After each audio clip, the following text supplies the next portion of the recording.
Hi there, क्या आप भी अपनी यूपीएससी की journey political science and international relations optional के साथ कर रहे हैं but are witnessing a number of problems, जैसे कि थ्योरी समझ में ना आना, स्कॉलर्स के नाम ना याद रख पाना, या फिर जो जनरल अपडेट्स है with regard to the optional उनके साथ कोप ना कर पाना।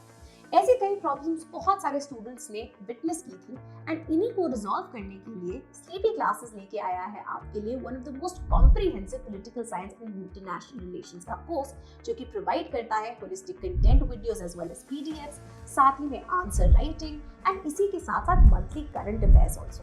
इनफैक्ट इसी कॉम्प्रिहेंसिवनेस के थ्रू हमने क्रिएट किए हैं toppers like IAS Vikas Rohila, IFS Anurag Nayan and IPS Raghavendra Sharma. What is more, ये कोर्स बहुत ही ज्यादा अफोर्डेबल है, स्टार्टिंग एट ओनली ₹12,000। इस कोर्स की डिटेल्स आप जान सकते हैं हमारी वेबसाइट पे, तो वेस्ट मत कीजिए और टाइम, आइए एंड ज्वाइन कीजिए the sleepy revolution and make your PSIR dreams come true.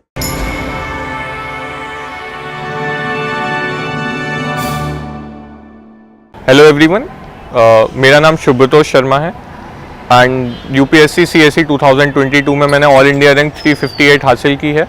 ये मेरा थर्ड अटेम्प्ट था और सेकंड इंटरव्यू था एंड इस वीडियो के माध्यम से मैं आपसे बात करना चाहता हूँ एसे की इम्पोर्टेंस के बारे में और एसे में कैसे हम अच्छे मार्क्स ला सकते हैं, क्योंकि हम देख रहे हैं आज के समय में कि एसे जो है वो एक ऐसा सब्जेक्ट है जो गेम चेंजर बन चुका है। एसे में मार्क्स 150 भी आ रहे हैं, इस साल भी लोगों ने 150 क्रॉस किए हैं यूपीएससी सीएसई 2022 में, और लोग ऐसे भी हैं जो 68-70 मार्क्स भी स्कोर कर रहे हैं इस एग्ज़ाम में, इस पेपर में। तो ऐसा क्या है रीजंस कि 158 आ रहे हैं और 68 आ रहे हैं कि 90 मार्क्स का या 80 मार्क्स का डिफरेंस क्रिएट हो रहा है केवल एक ही पेपर में। और यूपीएससी क्या डिमांड करता है आपसे ऐसे के पेपर में कि जिसके बेसिस पे वो आपको अच्छे मार्क्स दें। पहले मैं इस वीडियो में आगे बढ़ूँ उससे पहले मैं आपको अपने ऐसे के मार्क्स बता देता हूँ। मेरे पिछली साल 2021 के अटेम्प्ट में 120 मार्क्स थे, 120 मार्क्स थे, एंड 2022 के अटेम्प्ट में 2022 के अटेम्प्ट में मेरे 117 मार्क्स थे, जो कि इस साल के हिसाब से वे अबव एवरेज हैं। एवरेज आपका इस साल का 100 के अंदर ही है, क्योंकि ज़्यादातर लोगों के डबल डिजिट में मार्क्स आए हैं इस साल। तो ये कंसिस्टेंटली मार्क्स आए हैं, इसलिए मैं आपके साथ अपनी स्ट्रैटेजी शेयर करना चाहता हूँ ऐसे के बारे में। तो पहले यूपीएससी की रिक्वायरमेंट क्या है अबाउट ऐसे, उसको समझ लीजिए। यूपीएससी ने अपने सिलेबस में ही बहुत क्लियरली लिखा हुआ है कि आपको क्लोजली रिलेटेड टू टॉपिक लिखने के मार्क्स मिलेंगे जो यूपीएससी ने पूछा हुआ है, और दूसरी चीज़ एग्जैक्ट सेंटेंसेस या वर्ड्स यूज़ करने के मार्क्स मिलेंगे जो यूपीएससी ने बताया, टॉपिक दिया है उसके ऊपर, कि मतलब आप एक लाइन में जो चीज़ बोल सकते हैं उसके लिए आप 4 लाइन यूज़ ना करें केवल पेपर भरने के लिए। तो एग्जैक्ट सेंटेंसेस के मार्क्स हैं, टॉपिक के आसपास रेलेवेंसी के मार्क्स हैं, टॉपिक्स के अराउंड लिखने के मार्क्स हैं, और ये दिखाने के मार्क्स हैं कि आप कितना ज़्यादा ब्रॉड सोच सकते हैं एक टॉपिक के ऊपर। क्योंकि आजकल का जो ट्रेंड है वो उसमें फिलोसफिकल टॉपिक्स ज़्यादा आने लगे यूपीएससी के अंदर। 2021 एंड 22 तो दोनों में ही फिलोसफिकल टॉपिक्स का ही डोमिनेंस था। तो ऐसे में बेसिकली क्या अप्रोच होनी चाहिए और कैसे लिखना चाहिए, मैं उसके बारे में आपसे बात करता हूँ। सबसे पहले तो आप एक अपने ऐसे का स्ट्रक्चर डिसाइड कीजिए कि आप ऐसे में कैसे स्ट्रक्चरिंग करेंगे। जब तक आपका ऐसे स्ट्रक्चर्ड नहीं होगा ना, तब तक आपको पता नहीं होगा कि आप क्या कंटेंट फिल करने वाले हैं, कहाँ फिल करने वाले हैं। तो जब आपका ऐसे एक स्ट्रक्चर बना देता है तो वो चीज़ें फ्लो में आने लगती हैं। अब जैसे मैं अपना एग्जांपल लेता हूँ कि मैं स्ट्रक्चर कैसे करता था, तो मैं हमेशा इंट्रोडक्शन में या तो कोई एनेक्डोट देता था, या कोई एक स्टोरी देता था, या केस स्टडी देता था, जो कि टॉपिक को डायरेक्टली हिट करती है। वन पेज में या 1.5 पेज में, इतने में ख़त्म करके एक स्टोरी जो बिल्कुल टॉपिक की जिस शॉर्ट में समझा दे, एक एनेक्डोट जो बिल्कुल आराम से उस चीज़ को समझा दे। ठीक है, उसके बाद आपकी आती है मेन बॉडी। अब मेन बॉडी में आपका पर्पस है कि आप उसमें जितने ज़्यादा टॉपिक के वर्ड्स हैं उनके डायमेंशंस को खोलें। फॉर एग्जाम्पल अगर मैं बात करूँ इस साल के ही टॉपिक की, तो the time to repair the roof is when sun is shining, ये सेक्शन बी में ऐसे के जो 2 सेक्शन होते हैं ना, सेक्शन बी का 5th टॉपिक था। मैंने इस पर नहीं लिखा था ऐसे, बट मैंने सोचा था क्योंकि, तो मैं आपके साथ शेयर कर रहा हूँ कि जैसे इसमें आपको खोलना पड़ेगा कि वर्ड रूफ क्या क्या मतलब हो सकते हैं। तो रूफ आपका सिंबलाइज कर सकता है क्या, एक एक्चुअल रूफ आपका सिंबलाइज कर सकता है क्या, our war against climate change, क्योंकि क्लाइमेट चेंज जो है वो है that has provided a dent into our roof, जो हमारा एक स्ट्रक्चर था जो हमें सेव कर रहा था एनवायरनमेंट का, तो क्लाइमेट चेंज से वो चीज़ इंपैक्ट हुई है। Roof can be your ozone layer, देखा ही था वो तो लिटरली वहाँ पे होल हो गया था। ठीक है। Roof can be your social life, your personal life, your professional life. तो ऐसे आप एक एक वर्ड्स को, एक एक डायमेंशंस को ओपन करते हैं, तो उसको आप कम से कम जो आपको कॉपी चेक कर रहा है उसको पता चलता है कि आपका होराइजन बहुत बड़ा है, आप बहुत ब्रॉडली चीज़ों को सोच सकते हैं, खोल सकते हैं।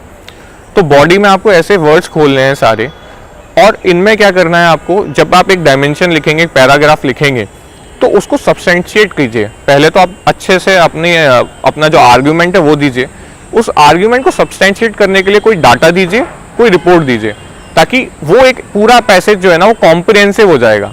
अगर आपने डाटा भी दे दिया या एग्जाम्पल दे दिया, आपके इवैल्यूएटर को पता है कि इस इंसान को ये टॉपिक बहुत अच्छे से पता है, क्योंकि उसने आर्ग्यूमेंट्स भी लॉजिकल दिए हैं, उसके बाद वो एग्जाम्पल भी पूरे लॉजिकल दे रहा है, और इसी फ्लो में आप ऐसे को कंटिन्यू कर लीजिए। अब जो फ्लो की बात होती है ना, ऐसे में सब बोलते हैं कि फ्लो इंपॉर्टेंट है, ऐसे में फ्लो इंपॉर्टेंट है, बट एक्चुअली क्लियर नहीं होता कि फ्लो होता क्या है।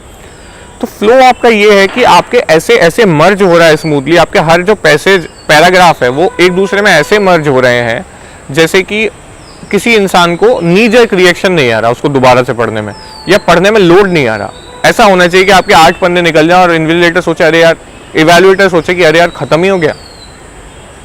तो इस हिसाब से जब आपका ऐसे मूव करता है ना, तो वो चीज़ आपकी फ्लो कहलाती है। तो आप बॉडी जब खोलते हैं तो इस बेसिस पे बॉडी खोलते हैं, तो 1.5 पेज, 1 से 1.5 पेज आप देते हो अपना इंट्रोडक्शन को, जिसमें आप एनेक्डोट, कोट, ऐसे की जिस्ट भी समझा सकते हो कोट के बाद, to maintain the flow and to give an idea कि आपको ऐसे समझ में आ गया, और जो इवैल्यूएटर है उसको स्टार्टिंग में ही पता चल जाएगा कि हाँ इस इंसान को ऐसे समझ में आ चुका है। उसके बाद तो फिर आपका कंटेंट है जो कि चेरी पुट करना है आपके केक के ऊपर। फिर जब आप बॉडी हो तो बॉडी में आप 7 से 8 पेज यूज़ करते हो, तो उस 7 से 8 पेज में जैसा मैंने बताया कि आप डिफरेंट डायमेंशन वर्ड्स को ओपन अप करोगे।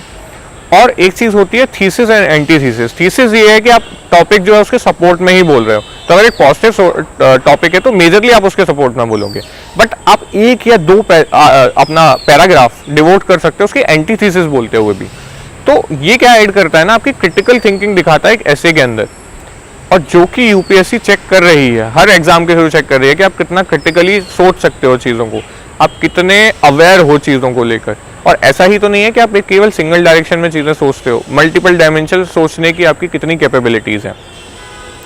तो इसीलिए आप एक एंटीथीसिस भी दिखा सकते हो बॉडी के ही अंदर। तो जब आपकी बॉडी 7 से 8 पेजेस में ख़त्म होती है, 1-1.5 पेज में आपका इंट्रो हो गया, इसके बाद आपका जो रहता है वो रहता है 1 पेज का पेनल्टीमेट कंक्लूजन।